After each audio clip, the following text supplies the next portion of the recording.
house. Yeah. You still get a 3-bed semi for 250,000. You can't get a flat down here. Studio flat. Cool. So you were staying in Peckham, which is now the centre of London.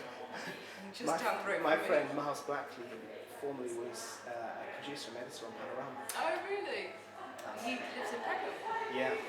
Good, because now Peckham used to be like that absolute hellhole, and now it's just like everyone wants to be. His flat's $750,000. Yeah. He bought it for 100. Amazing. Yeah, you've done really well if you live in Peckham. Right, I will somewhat leave you to it. Okay. Is that recording? Great. So I'm looking at a camera then, rather than you. How does it look if I'm looking at you? Because that would be more natural. Yeah, that would be normal. Yeah, I think so. Are you in shot then? Yeah. You are now. Right. Okay. Okay, so I also Lydia, just get your phone out and record it so you've got a double. Just in case. Just in case. right.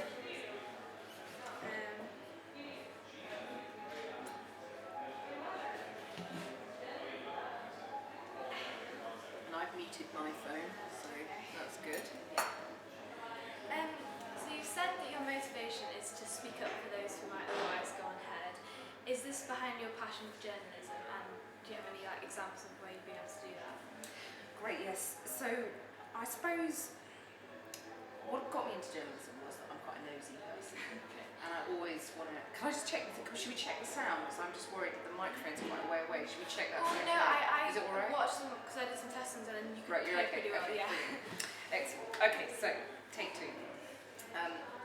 When I first got into journalism, I suppose I just felt I was a very nosy person. I always wanted to know what's going on. So I always wanted to know, if the government was up to no good or local council. So I suppose that's what got me into journalism. And then the more journalism I did, the more I felt I was driven by a sense of trying to stand up for people who'd been wronged by the authorities, people who needed help, who weren't able to get that help on their own. So certainly Channel 4 News, that's very much the ethos of Channel 4 News. And lots of stories I can think of. I spoke, for example, to an 18-year-old rape victim who was very brave to speak out. But I was really glad to tell her story because a lot of teenage rape victims, I hoped, would be encouraged by hearing her speak out, to speak out themselves. But I suppose the best example is someone called Tony Nicholson, he had locked-in syndrome, which happened, he had an accident, a road accident. He was paralysed from the neck downwards. He couldn't talk, he couldn't feed himself, he obviously couldn't move, but his brain was still fine, so he was still able to speak and to think, and he wanted to speak. So I did an interview with him where the only way he could communicate with me was by blinking at letters on a board. And so his wife held the board and would sort of interpret for him. And that for me was the biggest privilege of all the interviews I've done. I've interviewed many famous people. I've spoken to the Queen, and I've interviewed the Dalai Lama. And for me, the best thing was interviewing Tony Nicholson and giving him a voice, literally. Okay. So that's kind of people who've had been subject to kind of victims and something. Would you speak up for people who had kind of different views to the rest of society? Well, on television, the big difference from newspapers is that on television you have a legal obligation to tell all sides of the story. So if I am doing a story about immigration, for example, that people feel very strongly on both sides, I might have someone from UKIP on, and then I will have someone from Labour on, for example, to balance those views. So I'll have the people on the programme who think that we should have no more migrants into the might have quite strong, quite objectionable views. My duty to hear those views, and then on the other side I'll have people who say, well actually our economy wouldn't survive without mass immigration. So you have both sides. Yeah. So the way you approach the interviews with the two different sides, would you tend to kind of understand and approach someone who you agreed with in more favourably almost? Well, I can't show any opinion on television. I do write my blogs, and I'm allowed a little bit more of an opinion there, but it's very important that I don't take sides. Yeah. And that's quite difficult sometimes. Yeah. For example, recently I did an interview on the changes to pensions, which we see a lot of women who were born in the 1950s losing out. So I feel quite strongly that that's quite wrong, that those women are losing out. Yeah. But I did both sides of the argument. I had a Conservative MP on who supports the reforms, and an SNP MP who is with the campaign group. So I have both sides of the argument.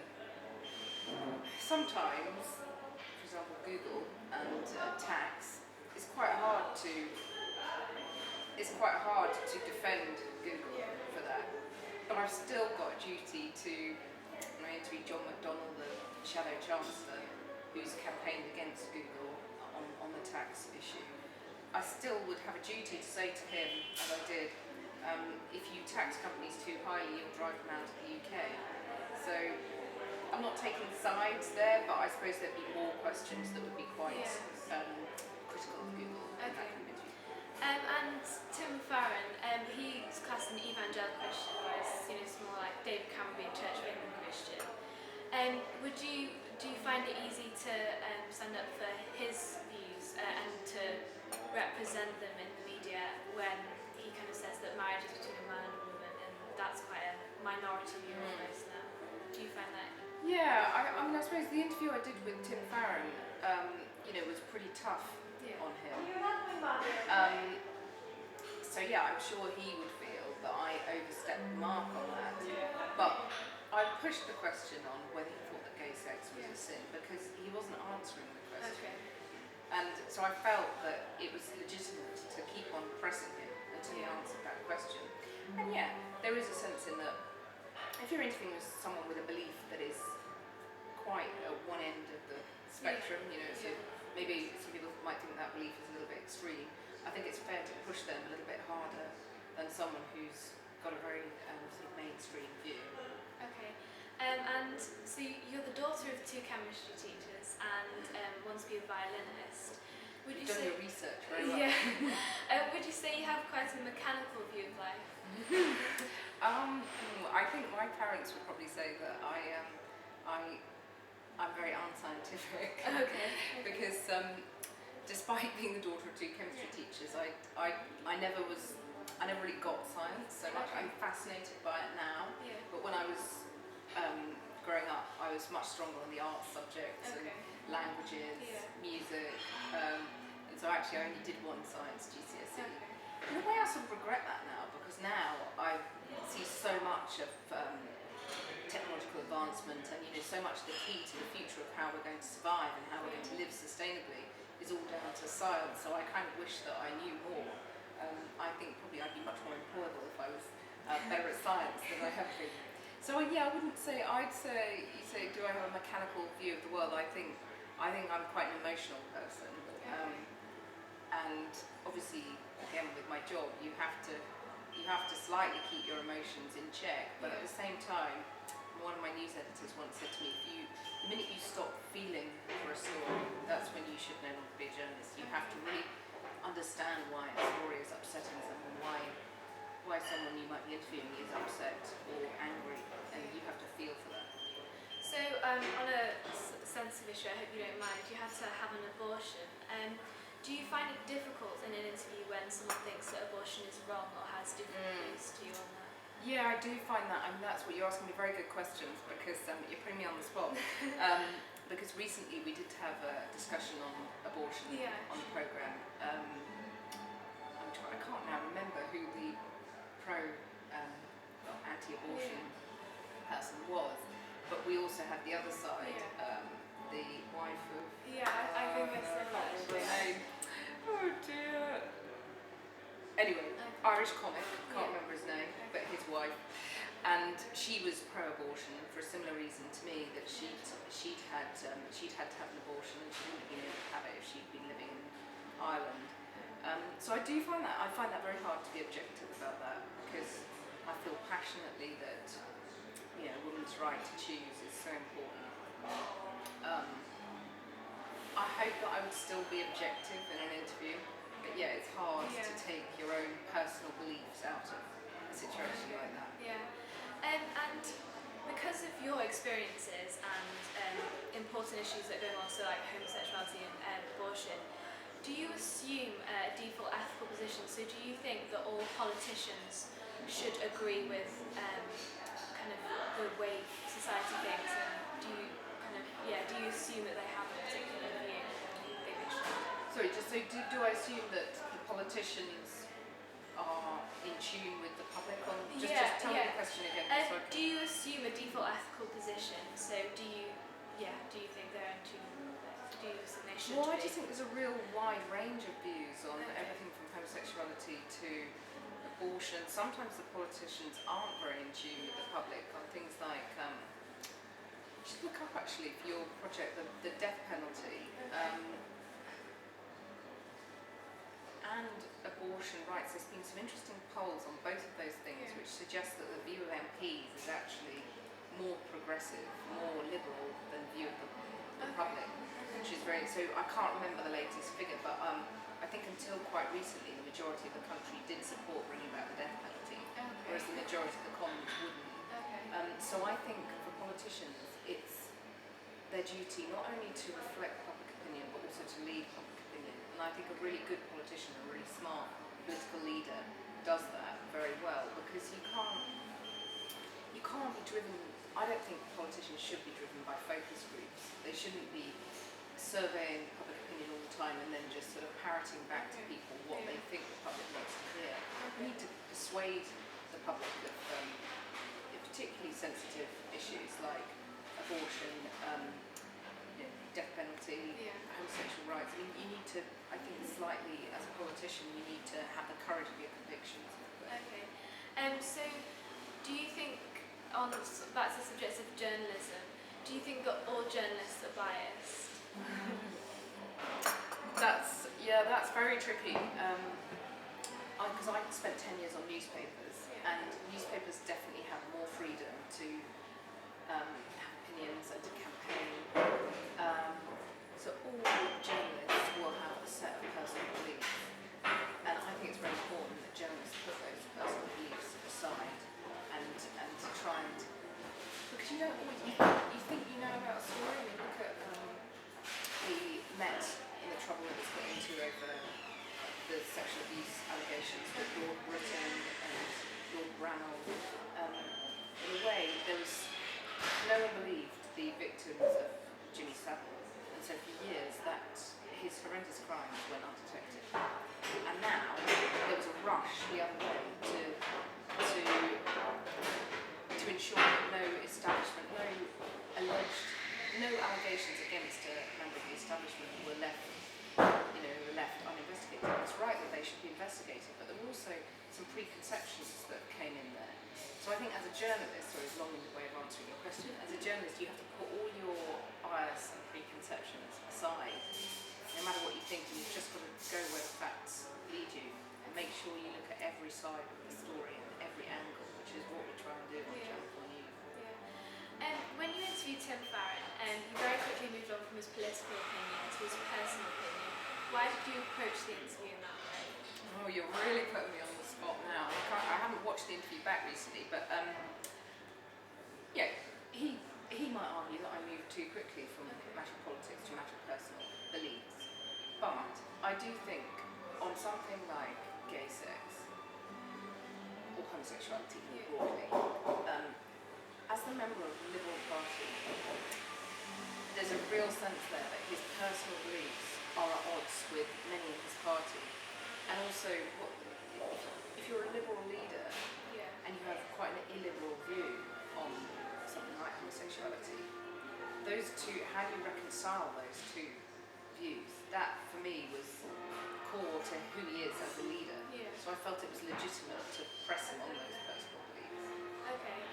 So in the Human Rights Act 9, it says that everyone has the right to believe and exercise their belief as long as they don't harm the freedom of others. Do you think that Tim Farron is doing this? In his leader?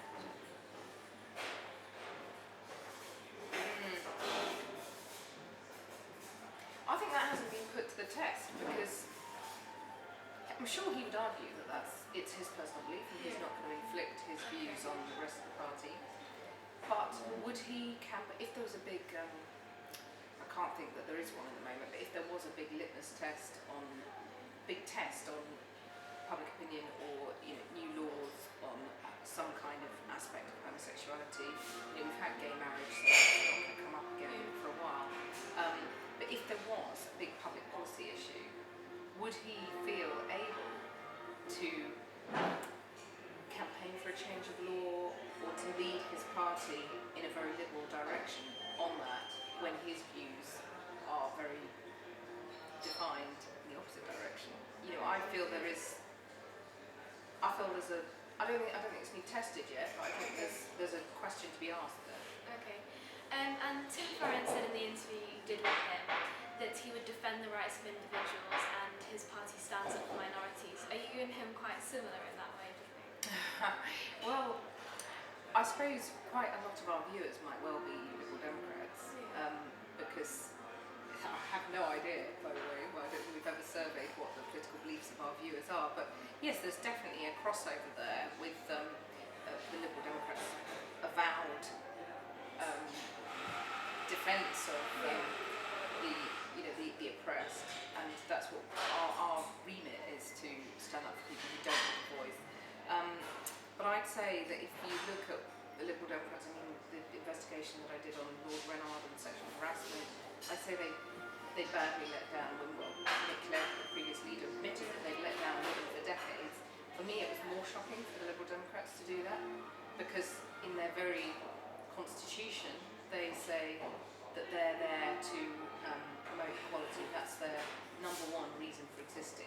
So I found those allegations more shocking because of that. Okay.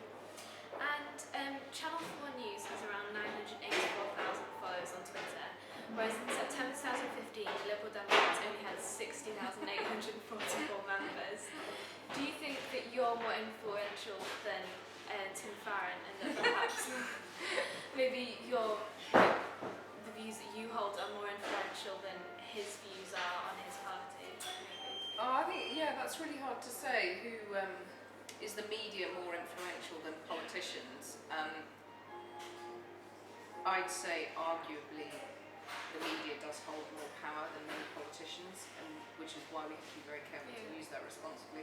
And the whole furore over newspaper hacking, phone hacking, did so much damage to us as an industry, because I think that was a clear example of where we hadn't exercised the power that we have responsibly.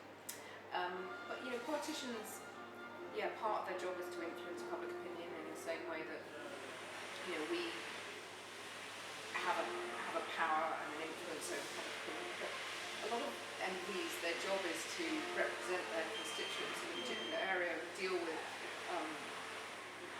questions and problems that constituents have.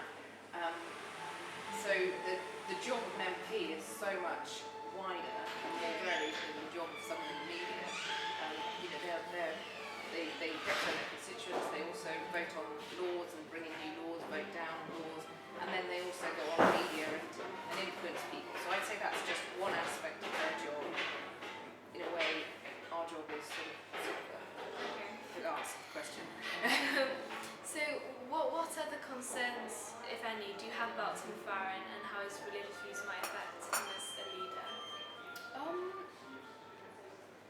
I'd say one thing about Tim Farron is that when I did the Lord Renard allegations, he was very quick to stand up for the women who had been wronged, and he was very strong on that right from the start. So I pay tribute to him over that. I don't want you to think that I sort of got it in for Tim Farron in some way. And I think also, he's been very strong recently on the government's arms deals with Saudi Arabia and how those should be rethought. So I can see that as a leader, he is being quite outspoken on issues of human rights. So, I forgot what the question was now, sorry. That's not very good, is it? So do you have any other concerns? Concerns. I think the problem with the Liberal Democrats have got is that they are such a tiny band of MPs that they struggle to get heard. I think there's an opportunity for the Lib Dems in that Labour has gone so far to the left under Jeremy Corbyn that there's a role for a party that is more liberal and more socially liberal than the Conservatives. That's not quite so left wing as Labour. So I think there is a role for it, but it's very niche. In terms of other concerns, I can't think of anything at the moment. If I was interviewing Tim Farron right now, that I would want to press him on in the way I pressed him on the homosexuality issue. Would you, if you were interviewing him now, would you press him in that same way? If it was... No, I don't think that would be fair because I felt like I pushed him. He or eventually answered the question. If you didn't manage to have that interview then and you did it now, would you... Would I still do it now? Yeah, if no one else had to ask him about it. Okay. I mean, at the time, the other thing was that no one had asked him about that since he became leader. Yeah. I suppose I would sort of think, given his religious views, I would, for example, there's been quite a lot about the Church of England and the future of the Church of England recently, and also homosexuality within the Church of England. So I might think about asking him on that, especially if it's been in the news in the last few days.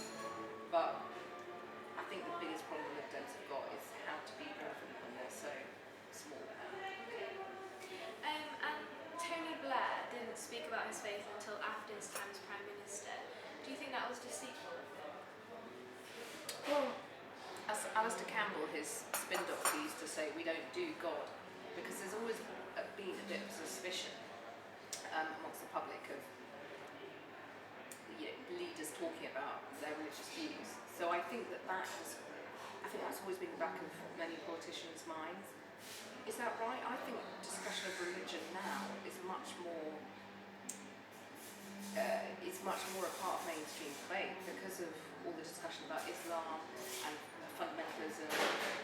So I think in a way it would be unfair for a leader not to talk about his or her Christian beliefs. So it's not that I have anything against leaders talking about their religious beliefs. And I think that Tim Farron, he's perfectly at liberty to talk about his beliefs, and I respect his beliefs. It was more just the need to press him about how that was compatible with his liberal political views. So was it deceitful of Tony Blair, to answer your question? I think the thing now is that people want politicians to be more authentic. The politicians who are popular, like Boris Johnson, Nigel Farage even, the reason for their popularity is often because people look at them and think they're genuine, they're not phony in any way. So I think there is an issue that Tony Blair was seen as phony. He was constructed by his spin doctors and he played along with the line, he spun as a line. So I think in that sense, if religion was a big part of his life, we should perhaps have heard about that. Tim Farron said in an interview with John Humphreys that everyone has a set of value judgments and a worldview.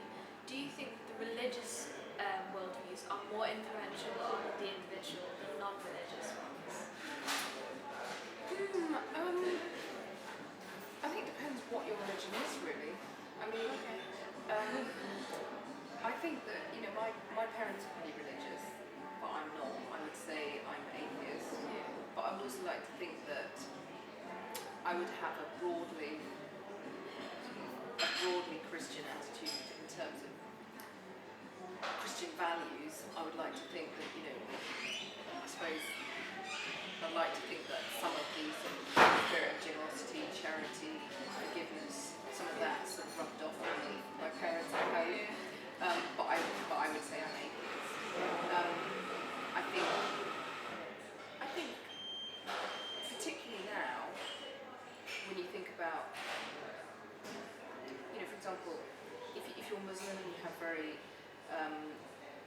if you're called a devout Muslim and you pray 5 times a day, I would say that's a pretty massive part of your life. That's pretty important to you. But if you go to church once a week, maybe once a month, that's maybe a slightly, more peripheral part of your life. So I think that religion can really control your worldview, but it just depends who you are and what your religion is. Okay. Does that answer your question? Yeah. Do feel free to follow up. Yeah. So linking to that actually, if Clive Lewis, who's a humanist, was to become leader of Labour, or say Javid, a Muslim, leader of the Conservatives, would you approach an interview with them the same way as you did with Tim Farron? I think I wouldn't always assume that religion is someone's religious beliefs are a crucial part of them. I mean, Sajid Javid, for example, he's always said that his Muslim beliefs are kind of like, well, he's married to a Christian wife, I think, and he's always said that his Muslim beliefs are not sort of like, they don't define him. However, if there was a particular issue, for example, David Cameron recently talked about Muslim women needing to learn English, talked about the veil. I might think of asking Sajid Javid about that because of his Muslim background. But I don't think that I would always feel I have to ask about a leader's religious beliefs. It's got to be appropriate. And the key thing with the Tim Farron interview is that sense that his religious beliefs are somehow in conflict with his political beliefs. So you said that a Muslim who prays 5 times a day, that's very influential. Would you view that as a problem if those were contradicting his political party views? No, not at all. And I think that it's really important that there are more Muslim MPs. You know, Naz Shah, for example, is an incredibly influential Muslim MP. She's a great role model, and I think that there's a danger in Parliament of a bit of a them and us attitude because there aren't enough Muslim MPs who are speaking up for moderate Muslims in the UK. I think that there are some in the UK who are sort of suspicious and wrongly so. So I think the more opinion formers and politicians you have who are Muslim are able to talk about their beliefs and educate people, I think that that's really important. Okay, so what if that happened for evangelical Christians like Tim Farron? Do you think that would be just as important? Yeah, I don't have a problem with Tim Yeah. Farron's evangelism. I wouldn't, that's not for me. Okay. Just as, you know, I wouldn't convert to Islam, you know, because I'm an atheist, you know, and that, but I respect those beliefs. And I must respect them as a journalist as well in terms of when I interview people like that. So yeah, there are quite a few MPs who have evangelical beliefs. That's absolutely fine. I suppose it's interesting, isn't it, that at the moment there's so much discussion of Islamic beliefs. You feel almost that you want to hear more from MPs, you know, who are Muslim themselves. You know, evangelical Christianity is not so much in the news. So I asked these questions of Tim Farron, so I thought it was quite interesting to Yeah. ask you. What is the most important thing about who you are that affects how you are as a journalist? I think I've always been very driven by being a woman in a world that's still dominated by men. So that sense that I was talking about women's pensions, for example, injustices against women, so the Renard allegations, that really drives me and defines me. And I also think that I'm fascinated by people, so I want to hear people's stories, and if they tell me something that is wrong, that some way in which that they've been unjustly treated, that for me is my passion, to tell that story and to write that story. And also, do you think it's reasonable for people to question a particular person as a journalist? Yeah, I think it's completely fair enough for people to keep my toes. You know, I don't always get it right. I've done stupid things, I've tweeted stupid things, you know, I get it wrong, I'm human. What I don't think is acceptable is when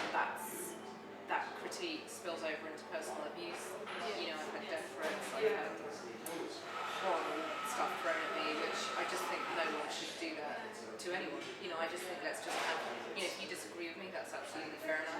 Tell me, and if I've done something wrong, I'll say that I've done it wrong, and I'll admit that. Do you have the same views as your colleagues about stories that you report, and if not, who do you tend to disagree with? No, there's always quite a lively debate in the office. There's lots of people with strong views there, and so that's quite useful though, because you text your views, and whether you're, obviously once you get into the studio, you've got the personal views aside. But if you, John and I quite often have a very vigorous discussion about things, and that's quite useful because you'll know that you've got to represent all those different views in the office and all those different views out there. Who do I side with? I don't think I find it very useful actually to bounce. I always want to know what my husband thinks of what I've done in the program, and also my mum. And I find it's very useful to hear what they think, because if I have overstepped the mark and gone over the top in my interviews or something, generally it will be my mum or my husband who will say, actually, you got that wrong there. And if they say that, I'll know that went wrong. So you said that you have to leave your personal views behind when you go and report. Are you then a very different person reporting as you are at home, for example? That's a very good question. I think the best broadcasters are the ones who are pretty much the same in the studio as they are out of the studio. But you do have to take your personal views out. So you can be the same person with the same sort of tone and energy in the studio, but without expressing your personal beliefs. And it's quite a tricky thing to do because I'm also, I'm quite a sort of bubbly, energetic person. Obviously, if I'm reading a story about, the slaughter of millions of people in Syria, I've got to read that in a certain way and approach that in a certain way. So sometimes we'll go through the whole program without any jolly stories at all. I find that quite hard because I'm quite a jolly person. So that's the biggest challenge, is to sound engaged and interested, and yet also reflect the tone of the story that might be very sad. So, you said it's very difficult to kind of not have your personal facts report. Is that the biggest challenge you find in journalism? Or is that something else? I'd say the biggest challenge is getting really great stories that your colleagues take the red on the story. It took me years to get that on air, and because the women I spoke to didn't want to speak on camera, and so there were legal hurdles to get the story on air. So it took years of work. And then when I did finally get to the point of getting on air, I was worried that other people and other news organisations would pick up on it before I managed to get it all together. So that, and every day you're having to persuade people to come on the programme. You've got to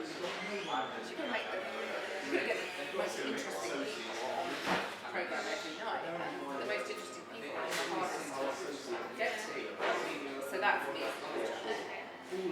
What was it about Katie when you were younger that grabbed your attention? When I was your age, there were hardly any women doing interesting jobs on TV. So most of the jobs that they were doing was reading reporting, which didn't look that interesting to me. So KAD stood up there in Baghdad on her flak jacket, doing basically the job that all the boys were doing.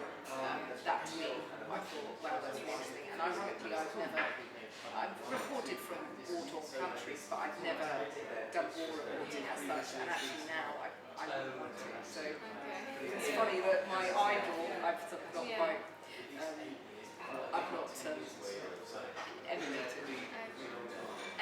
So what has been the most exciting story that you've reported? Well, it depends what you're, there's lots of different ways of answering that question. I mean, I found doing the Renard investigation exciting because of the way it was, you know, we set the agenda with that story, and the sort of front page of the newspapers day after day, and you know, we had new twists and turns. So that was exciting, and that, to feel that we were really setting an agenda with that. Then, you know, going to the Congo with Angelina Jolie and William Hague, the last Foreign Secretary, that was pretty exciting. It was such a bizarre thing. It was the oddest camera in the way it was. So that was, and to be going somewhere like the Congo, which is probably one of the most dangerous places on earth, with this A-list Hollywood star, was kind of bizarre. So, and also to feel that we were doing something there important on also around the social story as well, to try and get attention. So that was great. What else? I mean, look, I've done so many sort of fast-moving stories of cash robbers, investigations. I've done down in Westminster. But I suppose it goes back to what I was saying at the beginning. For me, the biggest privilege is doing things like that interview with Tony Nicholson and just joy. And the interview with the father of a woman who was murdered by her partner, the 18-year-old rape victim. These, for me, are the things that stand up. There's a woman who knew she was going to die of cancer, and she decided to donate her organs to research. The minute she died, she would donate her organs because that way the science could be carried out more effectively. So, you know, to interview people like that, for me, it doesn't sound exciting, but it's So I've kind of finished my questions, but what was it like studying at Oxford? Because I was quite amazed when you got first in English. Yeah, well, I think it's quite fluky who gets first in English. Well, you know, that was amazing. I feel it's difficult because I know there's so much pressure on kids now to do amazingly in their exams, particularly girls give themselves a really hard time. So I hesitate to say this, but I think it did give me a really good start in my career. I think that, you know, to have the first from Oxford on your CV was amazing. But what I would say to you is that there are so many different ways into journalism. You know, I want you to think that, you know, everybody in the office is the first from Oxford. There's not too many other people I can think of in the office who went to Oxford. So the most important thing is to get work experience and to do what you're doing now, to interview people and get practice. But yeah, Oxford was brilliant, and I was with incredibly clever people who felt a real privilege. You know, I was taught by some amazing people like Terry Eaton, who were written from the book. And so it felt like a bit of a dream. And I'd quite like to go back now. I feel like I've done 20 years of work. I quite want to study again. So enjoy it while you can. So that's Done, great. Well, thank you for interviewing me. Thank you. Good luck. So what happened with Tim Farron? Did you interview him on this? yeah, I did. It was an event, so I only got about 5 minutes because it was mostly a Q&A, but then there was a break in between, so I was able to take a bit of time off school. But I asked him 3 questions. What about the interview? Yeah. So what did you say? Well, I asked him 2 that I asked you just now, and I also asked him. Oh yeah, if he enjoyed being interviewed. People like, yeah. What do you say? No. No, he said he did enjoy it. Really? Yeah. No, he took it pretty well. I feel like, I have absolutely nothing against Tim Farron. I feel, particularly on the Reynolds thing, I think he's always been very, very, he's been very impressive in his attitude to women, and you know, I've really taken it. So I hope